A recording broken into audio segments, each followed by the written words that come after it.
Hey, welcome back to that God Power. This is the channel where we're going to unlock the God Power laying dormant on the inside of you. But first, what we got to do is keep on breaking down the book of Genesis. So last time was in chapter 35. This time we're in chapter 36. 35 was really cool. It had a lot of stuff going on with Jacob, which is now Israel.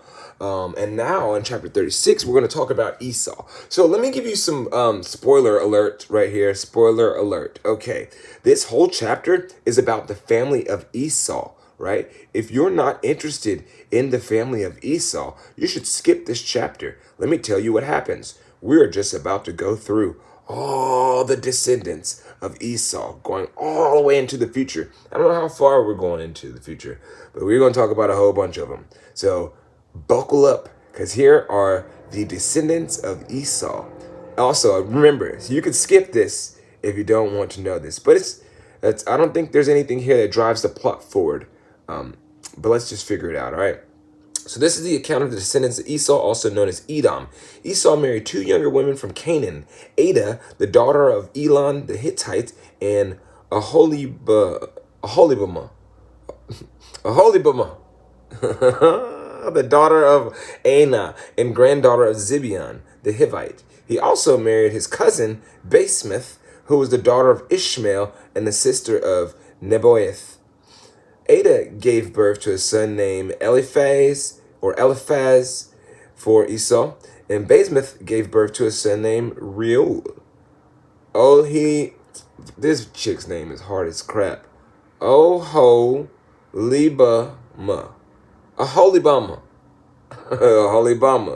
Aholibamah gave birth to sons named Jeush, Jalam, and Korah. All these sons were born to Esau in the land of Canaan. Esau took his two wives, his children, his entire household, along with all his livestock and his cattle, all the wealth he had acquired in the land of Canaan, and moved away from his brother Jacob. There's not enough land to support both of them because of all the livestock and the possessions they acquired. Esau, also known as Edom, settled in the hill country of Seir. This is the account of Esau's descendants, the Edomites, who lived in the hill country of Seir. All right, so first of all, real quick, before we go through this, because this is literally where the descendants part start.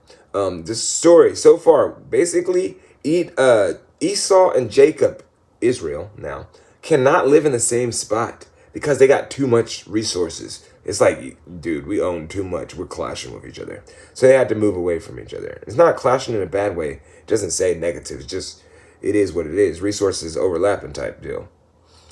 Anyways, this is the account of Esau's descendants, the Edomites who lived in the hill country of Seir. Their names of Esau's son: Eliphaz, the son of Esau's wife Ada, and Reuel, the son of Esau's wife Basemath. The descendants of Eliphaz were Teman, Omar, Zepho, Gatam, and Kenaz. Timah, the concubine of Esau's son Eliphaz, gave birth to a son named Amalek. These are the descendants of Esau's wife Ada. The descendants of Reuel were Naeth, Zerah, Shemah, Amizah, and these are the descendants of Esau's wife Basemath. Esau also had sons through Aholibamah, and the daughter of Anah, and granddaughter of Zibeon. Their names was Jeush, Jalam, and Korah.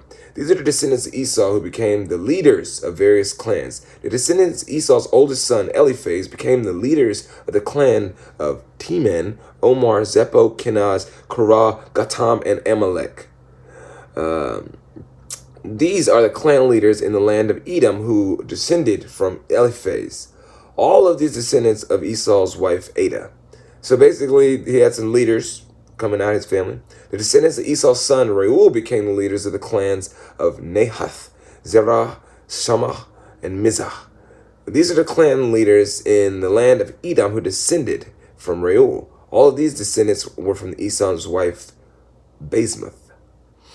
The descendants of Esau and his wife Aholibamah became the leaders of the clans of Jeush, Jalam, and Korah. These are the clan leaders who descended from Esau's wife Aholibamah. I don't like to say her name. The daughter of Anah. These are the clan descendants from Esau, also known as Edom, identified by their clan leaders. So basically, he has some clan leaders. We're just going through their life, guys. We're going to keep on rolling. I'm not going to stop and break it down. There's nothing special that happened here yet. Uh, these are the names of the tribes that descended from Seir, the Horite. They lived in the land of Edom: Lotan, Shabai, Zibeon, Anah, Dishan, Ezer, and Dishan. Okay. Two Dishans. One's Dishan and one's Dishan. It's spelled different too. You know what I'm saying? Anyways, these were the Horite clan leaders, the descendants of Seir, who lived in the land of Edom. The descendants of Lotan were Hori and Herman. Now it says Himim, not Herman. Himim. Lotan's sister was named Timnah. The descendants of Shabal were Alvin, Mahath, Ebal, Shepho, and Onom. The descendants of Zibeon were Ada and Anah. This is the Anah who discovered the hot springs in the wilderness while he was grazing his father's donkeys. When does this happen, dog? What are they referring to? We haven't gone to that story yet. Anyways, maybe we'll come up on that because they're like, what are you talking about? Maybe they're like saying, hey, look, in the future we're going to tell a story about this. Descendants of Dishan were Himdan, Eshban, Itran, and Karan. The descendants of Ezer were Bilhan, Zavan, and Akan. The descendants of Dishan were Uz and Aran. So these were the leaders of Horite clans: Latan, Shabai, Zibeon, Anah. There's a lot of words that I do not know the words. You know what I'm saying? These are a lot of words. The Horite clans are named after their clan leaders who lived there in the land. Anyways, these are the kings who ruled in the land of Edom before any king ruled over the Israelites. Okay, let's check it out. Bela, son of Beor, who ruled in Edom from his country, or from his city, Dinhabah. When Bela died, Jabab, son of Zerah, from Basra, became king in his place. When Jabab died, Hushim, from the land of the Termites, became the king. When Hushim died, Hadad, son of Bedad, became the king and ruled from the city of Adith. He was the one who defeated the Midianites in the land of Moab. Guys, if you're lost, I'm lost too. There's too many names. Okay. When Shamlah died, Shaul from the city of Rehoboth on the river became king in his place. All right. When Shaul died, Baal Hanan, son of Achbor, became the king in his place. When Baal Hanan, son of Achbor, died, Hadad became the king in his place and ruled from the city of Pau. His wife was Mehet Abel, the daughter of Mitrid and granddaughter of Mizheb. These are the names of the leaders of the clans descended from Esau, who lived in the places named for them: Timnah, Alva, Jetheth. Only this lady's name again. Damn it. Darn it.